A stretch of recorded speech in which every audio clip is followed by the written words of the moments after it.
Gilly Bonny Online TV. Watanzania wenzetu, hali halisi ya mambo ya kisiasa yanayoendelea katika nchi yetu hivi sasa. Ndugu waandishi wa habari, sisi tunafahamu na tunaamini chombo muhimu na kada muhimu inayowaunganisha jamii moja na jamii nyingine mahali popote. Kwa hiyo tunaamini kwamba uwepo wenu hapa unaweza kutusaidia kupeleka taarifa kwa jamii ili iweze kujifunza na kutambua mambo machache yanayoendelea sasa katika nchi yetu.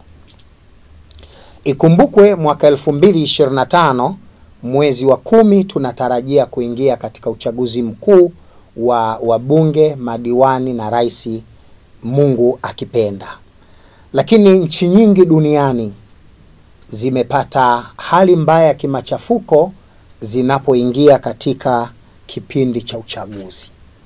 Hivyo ni vizuri sisi kama viongozi wa dini kuzungumza na wenzetu katika kuwaelekeza, kuwaasa, kuwashauri na pengine kutoa miongozo kwa Watanzania wenzetu, nini wafanye, nini waache kwa maslahi ya taifa letu, kwa kizazi kilichopo na kizazi au vizazi vijavyo. Ndugu wanahabari, ikumbukwe kwamba mwaka 2025 utakuwa ni uchaguzi wa 7 wa vyama vingi. Tulianza uchaguzi mwaka 1995 na 2025 utakuwa ni uchaguzi wa 7 unaoshirikisha vyama vingi.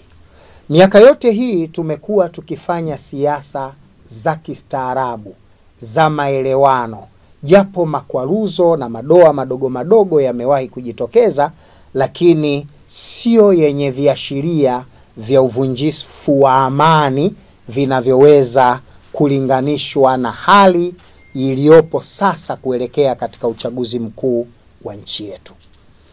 Kwa nini nayasema haya? Unapotembea na kuangalia katika mitandao ya kijamii, unaweza ukajifunza kwamba kuna viashiria vya uvunjifu wa amani unaofanywa na viongozi wachache wenye urafi wa madaraka, wenye nia ya kutaka kutawala, iwe mvua, iwe jua, iwe amani, isiwe amani, ili mradi yeye apate uongozi wa kimadaraka. Mwaka 2000 na mwaka 95, mwaka 2000, mwaka 2005, 2010, 2015 na hata 2020 tuliingia katika uchaguzi kwa katiba ile ile iliyoandikwa mwaka 77 na kufanyiwa marekebisho mwaka 2004. Na katika chaguzi hizi ukiangalia mwaka 2000 na mwaka 95 wakati tunaanza vyama vingi walipatikana wabunge wachache sana katika kada ya ubunge. 2010 waliongezeka kidogo. 2000 waliongezeka kidogo. 2010, 2005 na 2010 vyama vya upinzani vilipata wabunge wengi sana katika bunge la Jamhuri ya Muungano wa Tanzania. Hii ina maana gani? Hii ina maana kwamba chaguzi zote 6 zilizopita wana upinzani, vyama vya upinzani vilitumia sera na hoja za kuwawini wananchi ambao waliona kuna haja ya kuchagua baadhi ya viongozi wa upinzani ili kuipapushi serikali, ili kuipa msukumo serikali ifanye vizuri katika maeneo ya kiutawala na kimaendeleo katika nchi yetu. Hii ina maana kwamba siasa ilitumika ipasavyo, kwa sababu lengo la siasa siku zote ni kutengeneza maisha ya jamii unayoishi nayo. Na upinzani au sera za kiupinzani au upinzani katika siasa ni kutengeneza hoja za msingi zinazoendana na sera bora katika kuwashawishi wananchi ili wakupatie dola, ili uweze kuongoza, ili uweze kutawala, kwa minajili ya kuwapa wananchi kilicho bora zaidi kuliko kile kinachotolewa na serikali iliyopo madarakani. Upinzani maana yake sio vurugu. Upinzani maana yake sio magomvi. Upinzani maana yake sio kuibomoa nchi. Upinzani maana yake sio kutengeneza mazingira ya machafuko.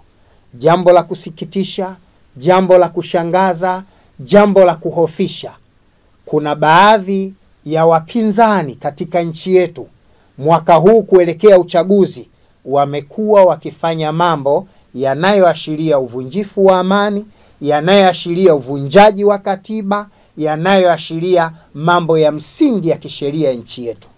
Tanzania inaongozwa na katiba. Katiba ya Tanzania inatutaka kila mwaka baada ya miaka mitano tufanye uchaguzi kwa lengo la kubadilisha viongozi au kuwaweka viongozi ili waende wakatekeleze yale ambayo wananchi tunayataka. Na kila chama cha upinzani kinakuja na muongozo wake, kinakuja na sera zake, kinakuja na mpango mkakati wake ambao wanakwenda kuuanika sera zake kwa jamii, ili jamii itathmini katika kila chama kinachokuja katika maeneo yao ni chama gani kilicho bora na kinaleta sera ambazo zitawakonga, kuwafurahisha na kuwapendezesha Watanzania na kuvoti katika chama hicho ili chama hicho kiwatumikie wananchi. Huu ndio msingi wa kisiasa na ndio upinzani na ndio maana ya upinzani katika siasa. Lakini cha kusikitisha na cha kushangaza, sisi kama viongozi wa dini tunapata shida mipango inayofanywa na Chama cha Demokrasia na Maendeleo chini ya Mheshimiwa Tundu Lissu. Yeye ameanzisha kitu ambacho kila Mtanzania mwenye akili timamu na anayetakia amani nchi hii hawezi kuungana naye kwa lengo la kumuunga mkono ili kusapoti yale anayoyafanya au anayoyasema au anayoyashauri. Kwa nini? Kwa sababu zifuatazo. Kuna maelezo kwamba no reform, no election. Kauli hii ni ndogo mdomoni, lakini ina madhara makubwa. Madhara yake ya kwanza, inavunja katiba ya jamhuri. Katiba ya jamhuri inatutaka mwaka 2025 tufanye uchaguzi. Unaposema hutaki uchaguzi ufanywe na unakwenda kuhamasisha watu wakatae, wafanye vurugu, wafanye fujo ili uchaguzi usifanywe, maana yake kwanza wewe sio mzalendo wa nchi yako, kwa sababu unapingana na katiba ambayo imekuwa kwa miaka mingi. Katiba iliyoendesha uchaguzi 95 ndio ikatengeneza vyama vingi, iliyoruhusu vyama vingi. Katiba iliyoendesha uchaguzi 2000, katiba iliyoendesha uchaguzi 2005 na 10 na 15 mpaka na 20, ndio katiba hii iliyoendesha uchaguzi. Ndio katiba hii iliyotumika kuendesha uchaguzi. Bahati nzuri sana, baada ya uchaguzi wa mwaka 2020 na hali ya kisiasa tulikotoka, hakuna Mtanzania asiyejua wala asiyefahamu kwamba baada ya mwaka 2020 hali ya kisiasa Tanzania ilikuwa mbaya. Viongozi wengi wa upinzani waliondoka nchini kwa madai wanahofia usalama wao, wakaamua kwenda kuishi nje ya nchi yetu ili kutafuta salama ya maisha yao. Na walifanya hivyo wakionyesha kwamba viongozi wa chama kilichopo madarakani hakiwatendei haki. Baada ya yale yaliyotokea, kwa kudura ya Mwenyezi Mungu, mama yetu Samia, Dr. Samia Suluhu Hassan, Rais wa Jamhuri ya Muungano wa Tanzania, alipochukua madaraka, aliamua kukaa chini na kubadili mtazamo wa kisiasa katika nchi yetu. Alipata fursa ya kukutana na wapinzani. Ndio kiongozi wa kwanza wa serikali kupitia Chama cha Mapinduzi kualikwa kwenye mkutano wa chama cha upinzani na kuwa mgeni rasmi, na akaenda akazungumza, akawaasa wana wa Tanzania na Chama cha Demokrasia na Maendeleo kutaka kuijenga Tanzania yetu moja, kutaka kujenga umoja na mshikamano. Tushindane kwa sera na hoja, tusishindane kwa vurugu na fujo ili tukaivunja nchi yetu. Alhamdulillah, mama huyu alifanikiwa, alitengeneza 4R zilizopelekea wale viongozi wote wa upinzani walioikimbia nchi walirudi nchini, wakakubali kutengeneza vyama vyao ili kujiandaa kwa ajili ya uchaguzi. Sisi tunaamini upinzani ni kutengeneza hoja na sera madhubuti zinazoweza kuwashawishi wananchi kukichagua chama husika.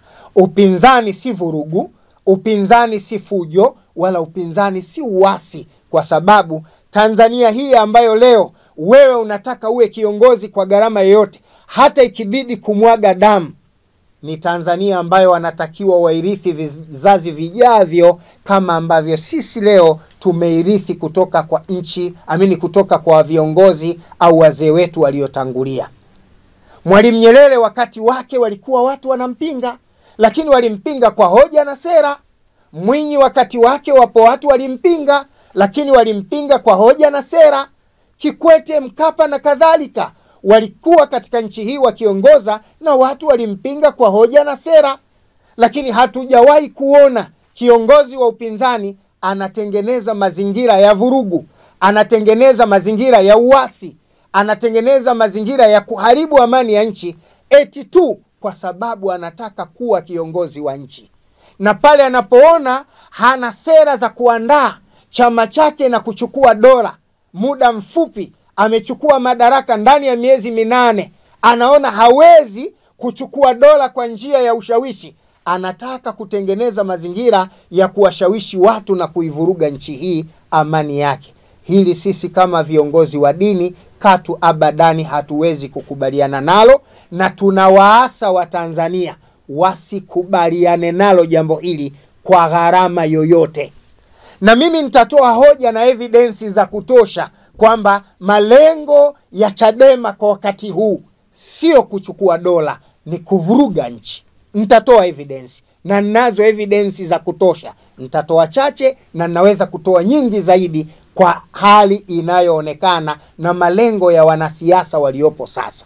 Mfano, ndugu zangu, katika hali ya kawaida boksi ya la kura ndio linalotoa maamuzi ya nani awe kiongozi. Unaposema leo hutaki kufanya uchaguzi kwa sababu unazozieleza, kuna vitu vingi vya maswali ya kujiuliza. La kwanza, Chadema tangu imeingia madarakani hivi sasa tumepita katika chaguzi 6.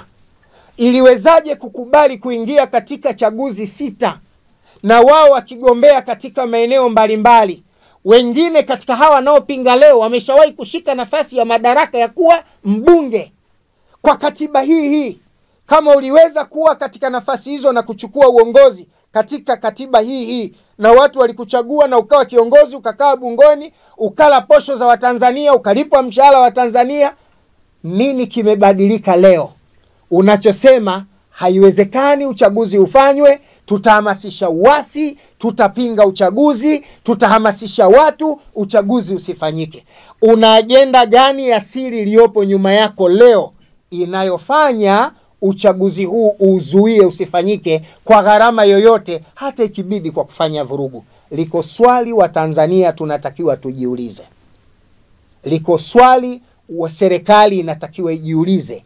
Liko swali viongozi wa dini wanatakiwa wajiulize, na wakae chini watafakari kwa kina, kisha wayafanyie kazi mambo haya na kuyatolea maelezo ya kina, na kuwaasa wa Tanzania wasikubali kuivuruga amani ya nchi yetu. Ndugu zangu, nchi hii leo ikifikia mahala Make your day right. Gilly Bonny Online TV. Kupata habari mpya na kwa haraka kila siku, usisahau kusubscribe kisha like na comment. Gilly Bonny Online TV.